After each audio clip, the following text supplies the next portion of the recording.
Welcome to Authors at Google. Long one of our most acute and insightful novelists, Russell Banks often examines the indistinct boundaries between our intention and our actions. With his uncompromising and morally complex new novel, Lost Memory of Skin, the two-time Pulitzer Prize finalist is at the peak of his powers. Russell Banks is a prolific writer of fiction whose many books include Continental Drift, Cloudsplitter, The Darling, and the short story collection, The Angel on the Roof. The Sweet Hereafter and Affliction have been adapted into feature films. Banks has won numerous awards and prizes for his work, among them a Guggenheim Fellowship, National Endowment for the Arts Creative Writing Fellowship, and the Literature Award from the American Academy of Arts and Letters.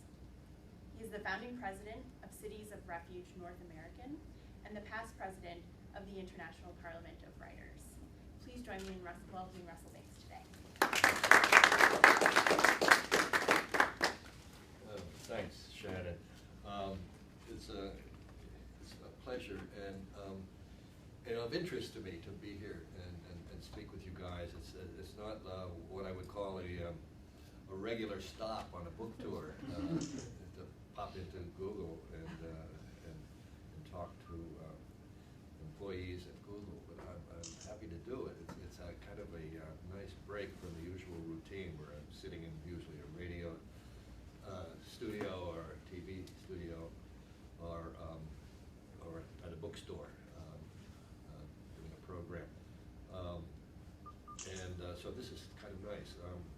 Last week I was in Good Morning Miami television, CBS television studio, and in the green room with me were going on just before me were two of the cheerleaders for the Miami Marlins in silver lame bathing suit, bikinis, and along with Billy the Marlin, the mascot. And I thought, this is going to be a hard act to follow. I'm glad they aren't here today.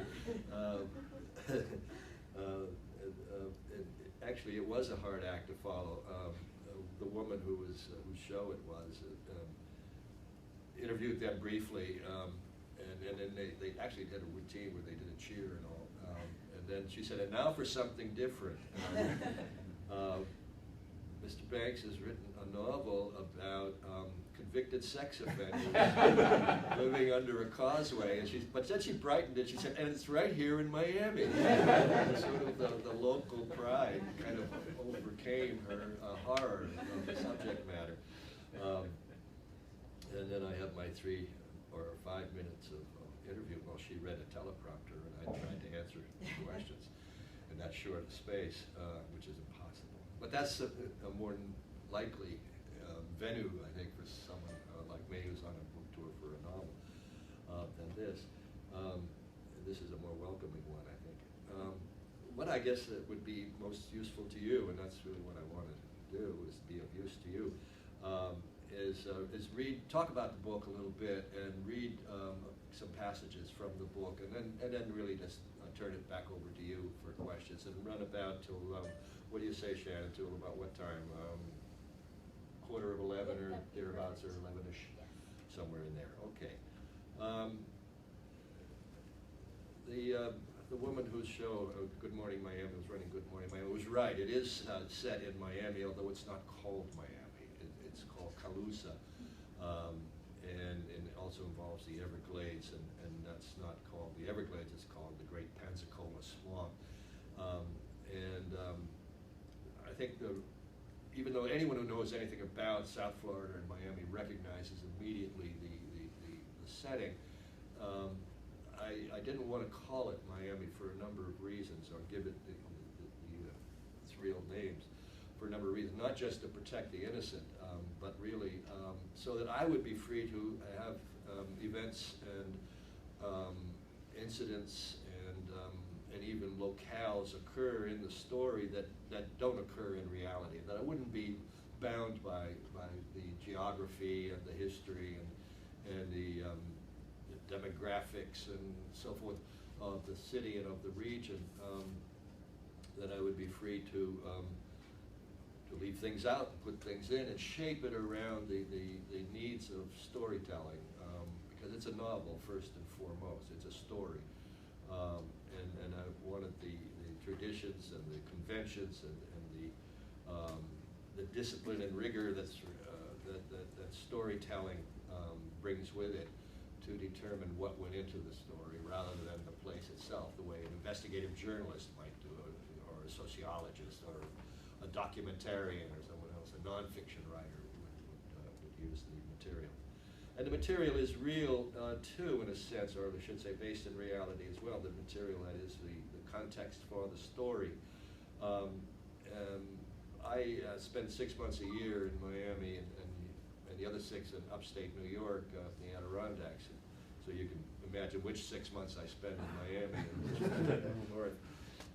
And I have an apartment down there in Miami Beach that looks out over Biscayne Bay. It's over on the bayside and looks up toward this Miami skyline, the mainland. And from that I could see this Julia Tuttle Causeway, which crosses over from the mainland to the barrier islands to Miami Beach. And about 4 years ago, articles started appearing in the Miami Herald and a couple of other papers about a colony of convicted sex offenders who had served their time in prison and were now living underneath that causeway in a kind of encampment, a shanty town that they had built there. And they had been dropped off there with the connivance and cooperation of law enforcement officials and parole officers and so forth, because of a regulation which had been passed in Miami-Dade County that forbade any convicted sex offender from living within 2,500 feet of anywhere where there were children or likely to have gathered, which means schools or playgrounds or daycare centers or anything of the sort. And so there was no place, therefore, for them to live anywhere in the city. And so they had gathered down there sort of like trolls under a bridge, as outcasts. And it was, and I could see it from my terrace, the terrace of my apartment. I could look out and see this thing. And it drew me like a magnet in a way. And I just thought, wow, what must that be like? You talk about the unintended consequences of good intentions, you know. You end up with this situation, and you've got, you know, psychopathic serial rapists and pedophiles alongside some poor old guy who got busted for urinating in a parking lot at 3 in the morning, and he's drunk, and he got busted for indecent exposure. That's a sexual crime.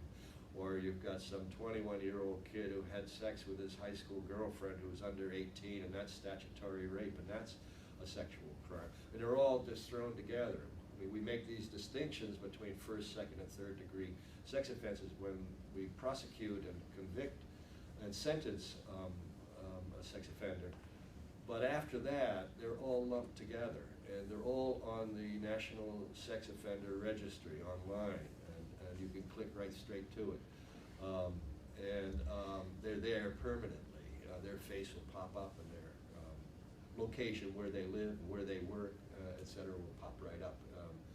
When you click onto any neighborhood in America you want to go to, thanks to Google, you can go to any neighborhood you want and click on a house or a block, as the kid does here. I'll read a little episode where that takes place. And they all wearing electronic anklets, and so they're under permanent surveillance with a GPS unit attached to make sure they don't go within 2,500 feet of wherever children are gathered, and don't leave the county in the terms of their parole as well. So anyhow, this is a growing population of these people. That little cluster of them in Miami seemed to represent to me and a growing social phenomenon. That reflected a whole lot of other aspects of our society as I began to dig into it. Because I started doing a lot I knew nothing about this world really at all, and so I began to investigate different aspects of it, just the nature of the crimes for one thing, and the psychology of that may be driving some of these crimes, and the circumstances that may have led to some of these crimes, this particular range of crimes. Also the legal history regarding these sex offenders. And also the psychology of the rest of us, those of us who shape the laws and regulations and so forth with regard to sex crimes, the fears that drive us to try to protect our children, as it were, or feel that they are protected in some secure way. I was interested in finding out as much as I could about that. And much of this led me to the internet and internet addiction among young males particularly, and then that connection of that to pornography and pornography addiction as well, and how the line between fantasy and reality, especially as regards our erotic lives, our sex lives, sexual behavior and so forth, that line has gradually become erased and replaced by a zone more than a line, and so that more and more it becomes difficult to know when you pass out of fantasy into reality, or vice versa, you drift back into fantasy. And increasingly, so many of us are living in that gray zone between the two, and that our human contact, especially perhaps our erotic contact with each other, takes place there in a digitalized format rather than through our skin, and thus the title, Lost Memory of Skin, in many ways. And there are many forms in which we've lost the memory of skin. Our basic form of connection to each other, basic form of intimacy is through our skin, and how that's being displaced and challenged. And perhaps you people working here know more about that than most of the people in the country, but the rest of us are nonetheless participating in it, and it's part of our ongoing condition, our ongoing lives.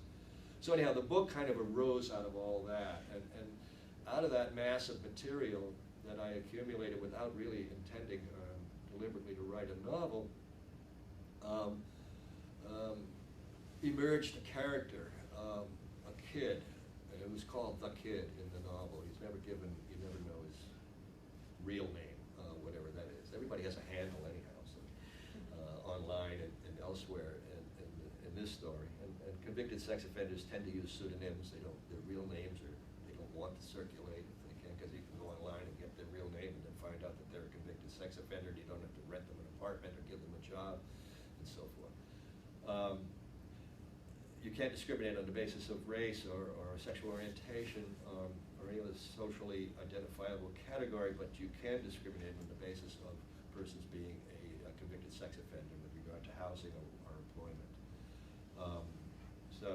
Anyhow, the kid emerges from the material for me, and when I had the kid and I had his inner life starting to emerge in my imagination, I knew I could begin to write a novel about the experience of this young guy, 22-year-old guy, is a kind of lost person in many ways, like a lot of kids, a feral child, I think of him as, raised himself, essentially.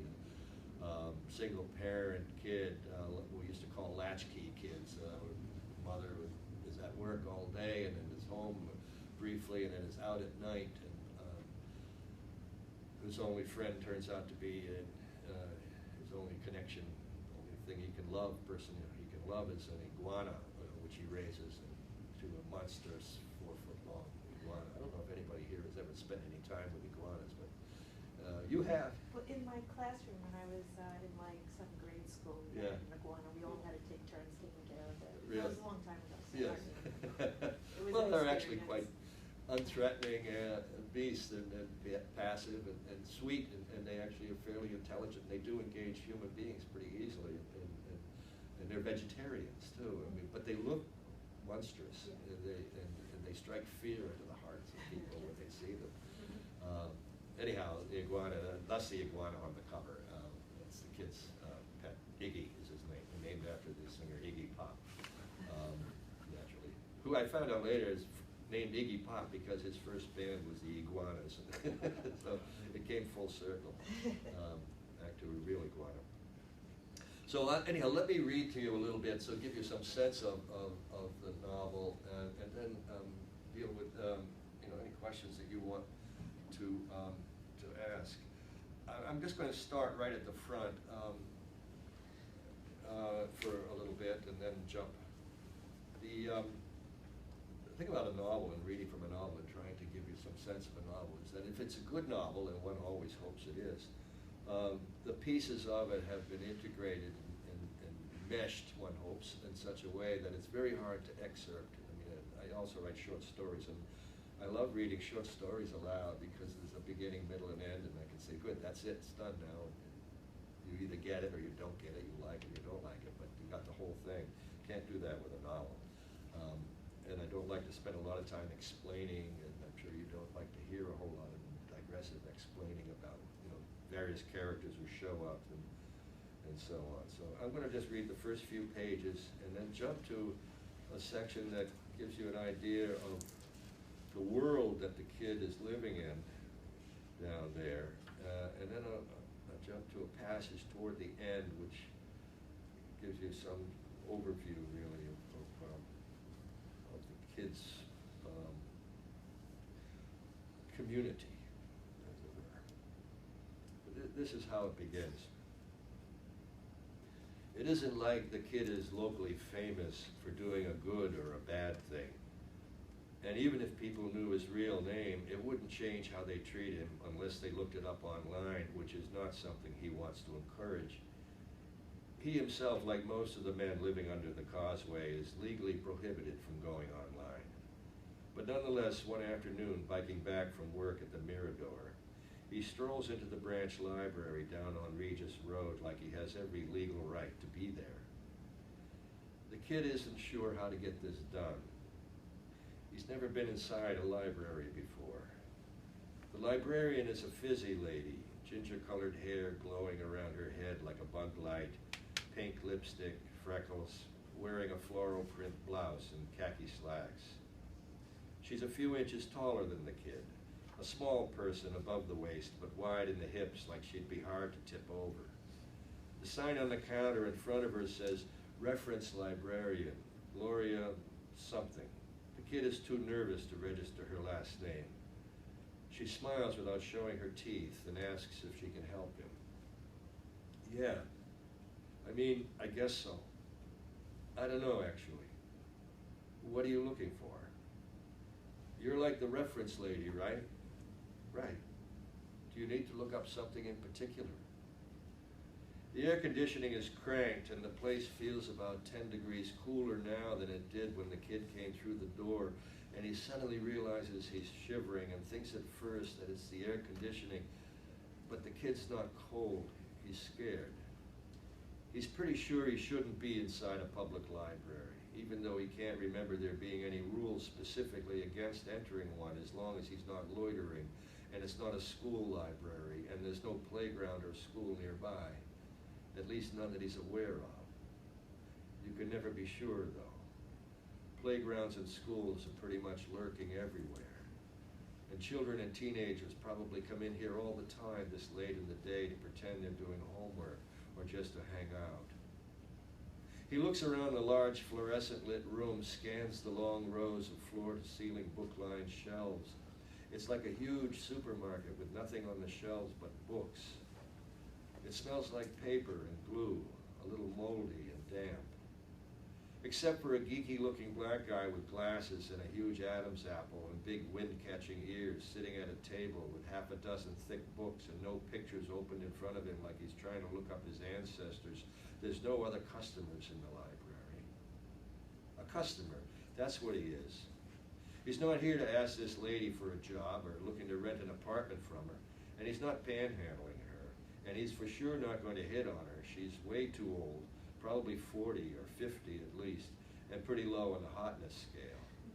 No, the kid's a legitimate legal customer who strolled into the library to get some information because libraries are where the information is. So why is he shaking and his arms all covered with goosebumps like he's standing naked inside a meat locker? It's not just because he's never actually been inside a library before. even when he was in high school, and it was sort of required. He's shivering because he's afraid of the answer to the question that drove him here, even though he already knows it. Listen, can I ask you something? It's kind of personal, I guess. Of course. Well, see, I live out in the North End, and the people in my neighborhood, my neighbors, they're all like telling me that there might be like a convicted sex offender living there in the neighborhood. And they tell me that you could just go online to this site that tells you where he's living and all, and they asked me if I'd check it out for them, for the neighborhood. Is it true? Is what true? You know that you can just like go online and it'll tell you where the sex offender lives, even if you don't know his name or anything. Well, let's go see, she says, like he's wondering what's the capital of Vermont, and leads the kid across the room to a long table where 6 computers are lined up side by side and no one is using them. She sits down in front of one and does a quick Google search. Yeah, see, name dropping. Placement, product placement. Is what it is. I thought it was a Bing search. She sits down in front of one, the computers, and does a quick Google search under convicted sex offenders, and up pops the National Sex Offender Registry, which links straight to www.familywatchdog.us. The kid stands at a forward tilt behind her, shifting his weight from one foot to the other. He thinks he should run now, get out of here fast before she clicks again. But something he can't resist, something he knows is coming that is both scary and familiar, keeps him staring over the librarian's shoulder at the screen, the same way he used to get held to the screen when cruising pornography sites. The librarian clicks, Find Offenders, and then off the new menu hits By Location, and another menu pops up and asks for the address. You're from Calusa, right? What's your neighborhood zip code? It's 33135. Any particular street you want to look up? He gives her the name of the street where his mother lives and he used to live, and she types it in and hits search. A pale green map of his street and the surrounding 20 or so blocks appears on the screen. Small red, green, and orange squares are scattered across the neighborhood like bits of confetti. Any particular block? The kid reaches down to the screen and touches the map on the block where he lived his entire life until he enlisted in the Army, and where he lived again after he was discharged. A red piece of confetti covers his mother's bungalow in the backyard where he pitched his tent and built Iggy the iguana's outdoor cage. The librarian clicks onto the tiny square, and suddenly the kid is looking at his mugshot, his forlorn, bewildered face. And he feels all over again the shame and humiliation of the night he was booked. There's his full name, first, last, and middle, date of birth, height, weight, his race, color of his eyes and hair. And slowly the librarian turns in her chair and looks up at the kid's real face, then back at the computerized version. That's you, isn't it? I gotta go, he whispers. I gotta leave. He backs away from the woman, who appears both stunned and saddened, but not at all afraid, which surprises him, and for a few seconds he considers trying to explain how his face and his description and criminal record got there on the computer screen. But there's no way he can explain it to someone like her, a normal person, a lady reference librarian who helps people look up the whereabouts and crimes of people like him. Wait, don't leave. I gotta go. I'm sorry. No kidding. I'm really sorry. Don't be sorry. No, I'm probably not even supposed to be here, he says. In the library, I mean. He turns and walks stiff-legged away, and then as he nears the door, he breaks into a run, and the kid doesn't stop running until he's back up on his bike, heading for the causeway. So that's how it begins. I'll jump to a couple of pages a little bit later under the causeway.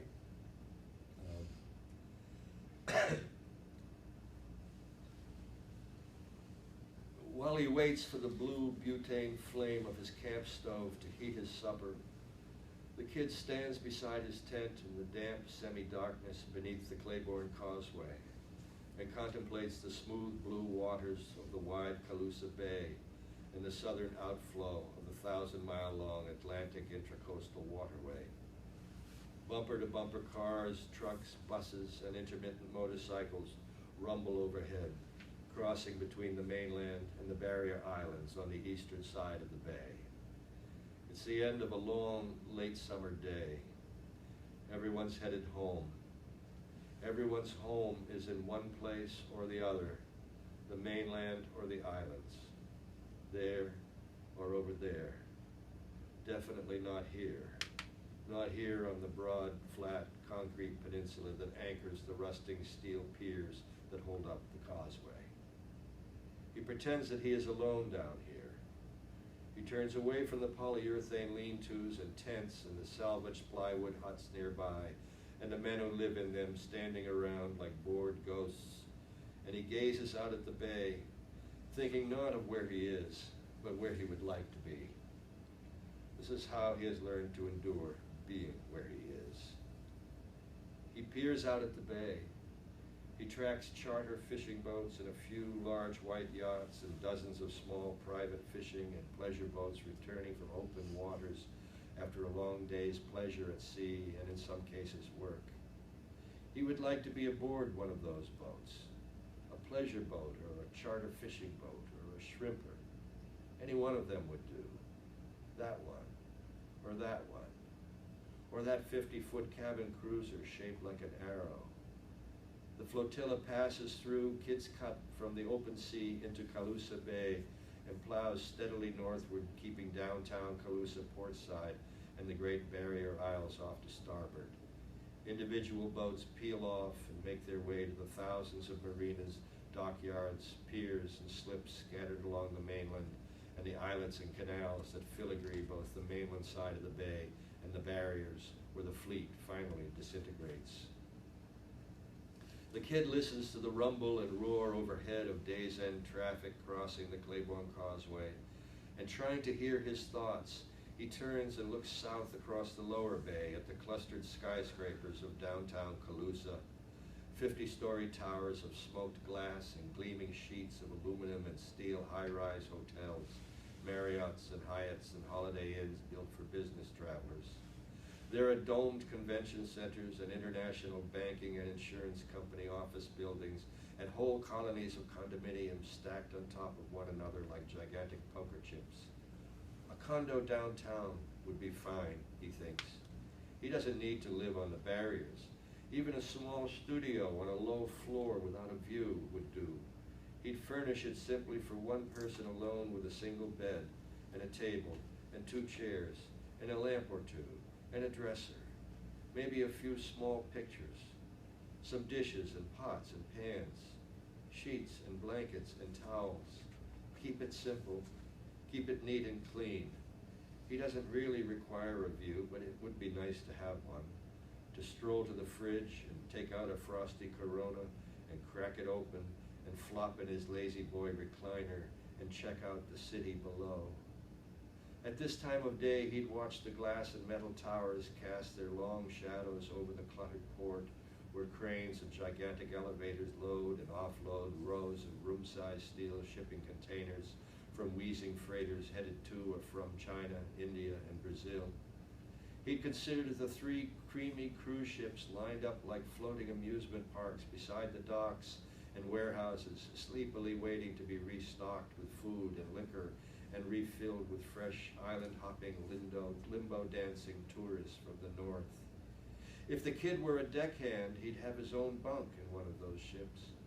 He'd have access to a galley where the cook prepares meals and the crew eats them, a recreation room for watching TV and movies on DVD. He'd be able to travel to Asia or South America or to the islands of the Caribbean. Out where the sprawling city dwindles and finally ends, beyond where the malls and bungalows and gated communities of the suburbs turn into trailer parks, and the trailer parks eventually merge with palmetto scrub and cane fields and mangrove marsh, Out beyond the great Pensacola swamp, a flattened red sun glimmers near the low, unbroken horizon.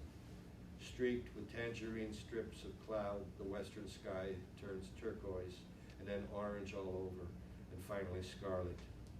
The kid can see that evening sky from here beneath the causeway, but only if he walks out to the end of the concrete peninsula and stands at the water's lapping edge and looks up. A pair of 747s departs simultaneously from the international airport west of downtown. Parallel white contrails scratch the darkening sky. Then directly overhead, one plane slowly veers northeast in a long arc toward England, while the other bisects the dark sky above the black and green Gulf Stream on a line that follows the Tropic of Cancer straight east all the way to North Africa and beyond. He gazes along the smaller Great Barrier Isles and the canals between them and the bayside backsides of the palatial homes of singers, professional athletes, and movie stars, and the men and women who import and export drugs and manage and launder other people's ill-gotten and sometimes inherited money in hedge funds and offshore accounts in the Caymans, Turks and Caicos, and Bahamas. Along the canals, the mostly Moorish-style estates hide floodlit manicured gardens, terraces, and Olympic-sized pools behind 10-foot walls alarmed and topped with razor wire. Looking east beyond them, he can see the tall seaside hotels, their pastel walls splashed with warm light. Neon signs chum the names of the hotels against the purple eastern sky and blot out the stars. Conquistador, Casa Calusa, Montague, Mirador. The cars, buses, and trucks on the causeway and bridges and the north-south interstate and the traffic-jammed turnpikes to the suburbs have switched their headlights on. In the high-rises and skyscrapers downtown, fluorescent nightlights ignite floor after floor as the cleaners and janitors and watchmen begin their night's work. And from the rooftops and penthouses, slender beacons reach like long pale arms into the darkness. An offshore breeze puts a sudden chill in the air. Night has fallen in the city of down here under the wide, loud causeway that connects the two. And then a paragraph towards the end I'll read to you that gives us sort of a summation of the situation in some way. And then turn it over to you. Yeah, we're doing okay. He's charging up the battery here in this scene of his anklet, the electronic anklet that he wears. It takes half an hour to fully charge his monitor battery, and during that half hour, the kid feels intimately connected to the millions of other convicted sex offenders, young and old and in between. Rape genitals on a bus, public masturbators, voyeurs and escalator gropers, compulsive seducers of teenage boys, coaches who couldn't keep their hands off their athletes, men who talked dirty in internet chat rooms to people they thought were teenage girls and then arranged to meet them for sex, fathers and uncles who drunkenly reached out for their teenage daughters as they passed by the sofa, porn addicts and fantasists lost in the misty zone between reality and imagery, no longer able to tell the difference. All of whom at this moment have plugged their electronic shackles into outlets and are sitting in the bedrooms, living rooms, and basements of houses and apartments and mobile homes, in garages, homeless shelters, public parks, in airports and train stations, in waiting rooms, offices, and the back rooms of fast food restaurants, and under causeways and overpasses, as if they were all trembling leaves on the branches, large and small, of a vast electrical tree that casts its shadow across the entire country. I'll close at that point and turn it over to you. And if you have any questions you want me to entertain, I'd be delighted, yes. Is the anklet locked onto the person's leg so it can't be removed? Right. And you have to keep the battery charged. Because you're monitored, you know, you're being monitored, thanks to Google technology. And And you basically break parole if you don't keep yourself on monitoring, and then you can be sent back to jail, of course, for that. And can it be stipulated beyond parole? You mean the anklet? Yes. There are places where legislators are trying to make it a lifetime form of surveillance, yes. And no, I mean, there are challenges, you know, to the constitutional rights of people regarding the sentencing of sex offenders in all parts of the country. I mean, it's an easy political platform to run on in a lot of parts of this country, and because everybody's afraid of sex offenders in ways that are almost taboo to think about, to examine, just in a kind of blanket way, and you know, without making any distinctions or discriminations or you know, getting up close to it enough to understand the differences, different types of sex offense, different conditions that lead someone into it, and different degrees of disturbance that bring someone to it. And we decided lumping this whole population together once they're out of jail. And you know, I've done some talk shows while I'm doing this tour, and call-ins, you know, radio call-in shows, and some people, they haven't read the book. I mean, that's sort of the first question I ask when they come in swinging like that. They'll call in, and then they say, well, you know, you're just justifying the offender, the perp, and blaming the victim, and I said, well, have you read the novel? And they say, no, and I'm not going to either. And say, well, I think these people should be executed, and they really mean it. They're not kidding. And you know, there's no discussion, of course, with anyone like that. It brings anger and agenda, and they usually identify themselves as a victim of sexual crime. And what can you say to that? I mean, all I can say is, well, it's a novel, and it doesn't blame the victim in any case, and you really kind of have to read the novel to see that and to understand that. But then I'm locked into a kind of defensive position that I don't want to be in. So, but there is, you know, yeah, there's a movement afoot all across the country to basically make it a life sentence. How do other countries deal with this? Other cultures?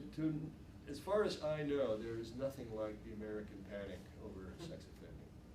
In Europe or Canada, I was just this morning, I spent an hour on the radio talking to a CBC journalist about it, and she was comparing Canadian approach to the American approach, which is far less punitive and makes much sharper distinctions and doesn't have this ongoing after.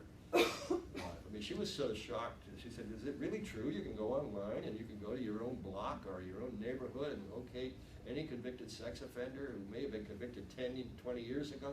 And I said, yeah, it's there. Just do it. Try it. It's really amazing. And she couldn't believe it. Yeah. I think just a follow-up, I think in Italy they punish the sex offenders by re-electing them. Yeah, well, that's right too. Give them to higher office, yes. Yeah. I wanted to ask what your writing process is like. How do you go about tackling a significant novel? Well,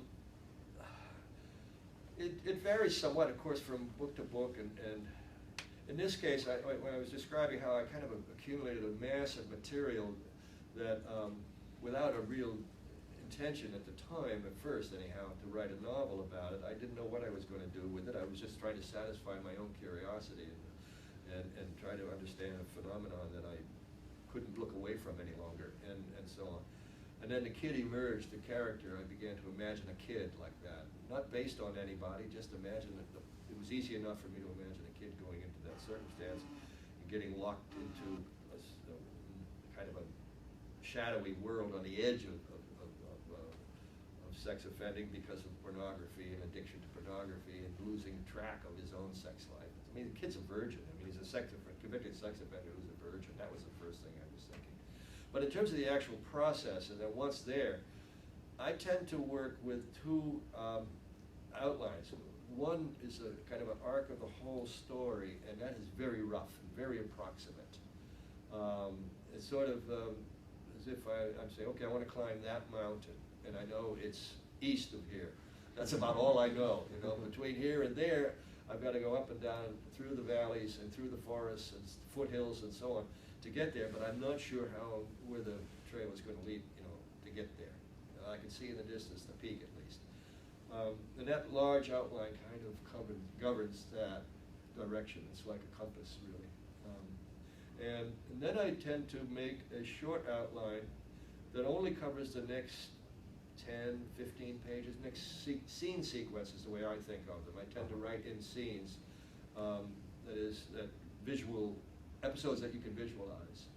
The way you could that scene with the kid in the library, that's a scene. And I tend to write chapters that seem to have evolved over the years into 3 or 4, I mean, someone could do an analysis of it, I guess, better than I, but 3 or 4 scenes. And that's a fairly detailed outline, you know, where I sort of know which scene follows what. I want him to go here, then after the library, I want him to get on his bike and go back under the causeway.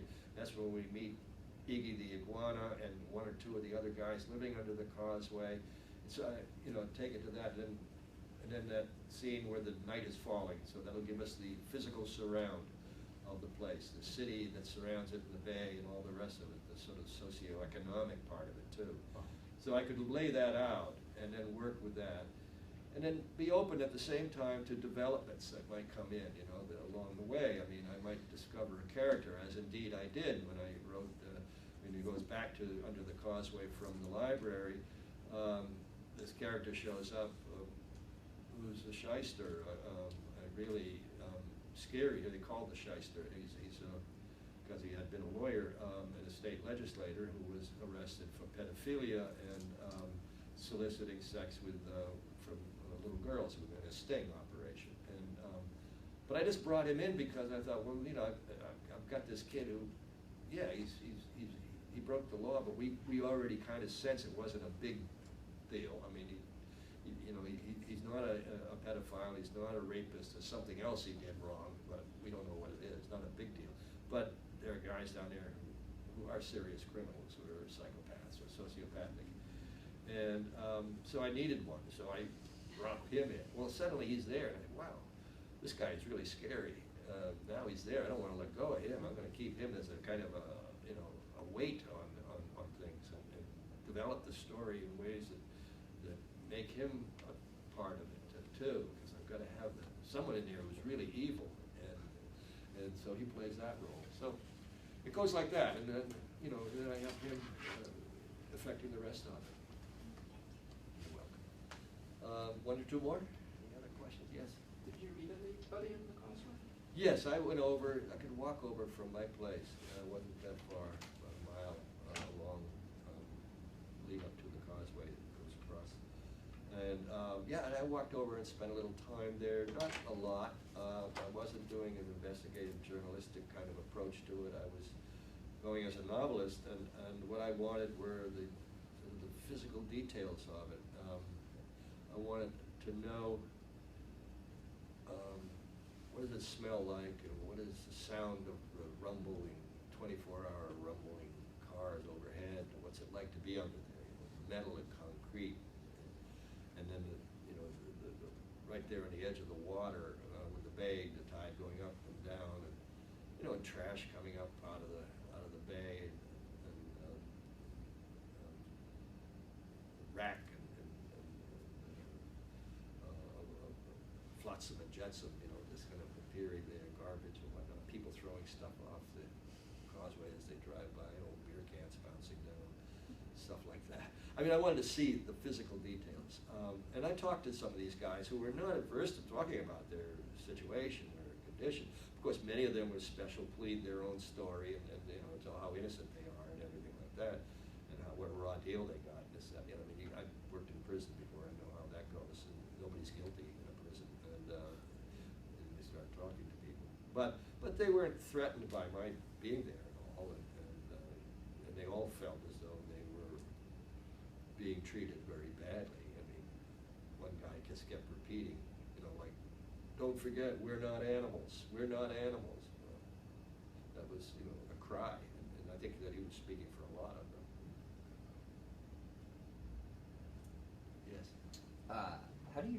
decisions about how many words you kind of dedicate to describing, say, a city, or Yeah. describing like a person's physical attributes, like, Mhm.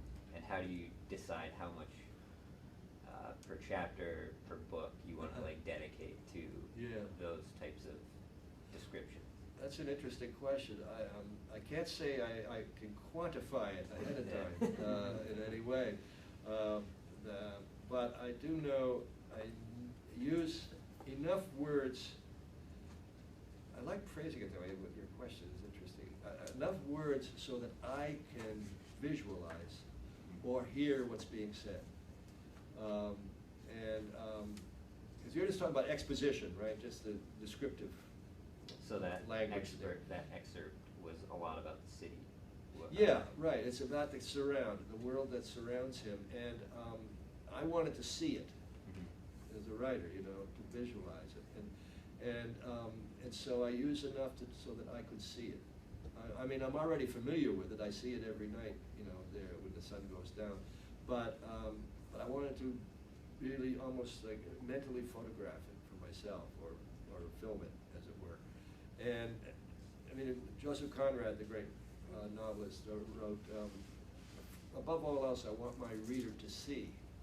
And he meant not understand, but literally to see, visualize. And I feel similarly, because I want myself to see, first of all. Because in a sense, what I'm doing here in fiction is I'm creating visual and oral hallucinations. You're seeing things that don't exist, really. And you're hearing voices that are from another place. It's out-of-the-body travel, really. When you're reading fiction, if it's any good at all, you forget where you are, you go into that world, and you start having visual and oral hallucinations. I mean, dialogue is just that. People are talking. Well, there's no one in the room, but you're hearing voices, if it's any good. It's good dialogue. And so that's what I want to induce in myself as a writer when I'm writing. And keep on revising in that direction. And if it works for me, then it'll work for a reader, is what I hope. That's the trust that you have, either both yourself and in the reader as well. Okay, well, I think we've used up the time. Yeah, one more question, sure. Do you have someone who edits your work to tune it? To make it more compact, to change word order at that level of detail? I have a very good editor I've had for a number of books already, and then before him, one similarly for about 10 years. My editors either die or retired. I keep going, along the way. But and all of them, I've had 4 editors over the years that I've worked closely with, and they all work pretty much the same way. They basically go through. I write pretty cleanly by myself.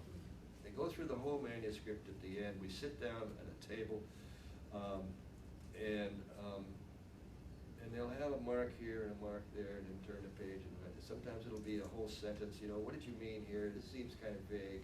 Just questioning, poking, and saying, forcing me to look at it, in a way I might not otherwise, and question myself in a way I might not otherwise. But no real heavy-handed editing. I haven't ever had that. My first editor at HarperCollins was a great editor named Ted Solitaroff, now dead, but boy was he wonderful, a great old literary style editor. And Ted used to do that, and he'd go through it, we'd have the pages and turn them. We'd spend a whole couple of days at my house or his offices. And but every decision, every crossing we got to, he would say, don't forget, this is your book, not mine. And you're only going to have maybe you're going to have 10 or 15 books in your lifetime. I'm going to have 10 or 15 books that I edit every year or more. So this is not my book. This is yours. And so the responsibility also passed over to me. I said, wow, it's right. I'm not going to have another one for another 3 years. I better try to get it as well done as I can. Do you give them an electronic copy? Yes, I do now. Everything is done now. I don't ship any paper anymore. And I work on the computer. I write in longhand still, the first draft, because I grew up writing in longhand and then working on a mechanical typewriter, and getting an electric typewriter was a big deal, I still have my little Olympus portable, mechanical portable that I carried around with me in my teens and 20s. It sits like a monument though in my office. I couldn't use it today. How much do you do that sort of editing before you present the manuscript to the editor? Quite a lot. Yeah, I get it pretty refined down. I go through dozens and dozens of drafts. Of course, working, with the computer, you can revise endlessly, and there are paragraphs, places in there where I have, it seems, revised endlessly. Others, you can move through rather rapidly. But when I turn the manuscript in, I'm pretty convinced it's done, except for a little bit of this fine-tuning that I mentioned earlier. Yeah. Right. Okay, guys, thank you all very much.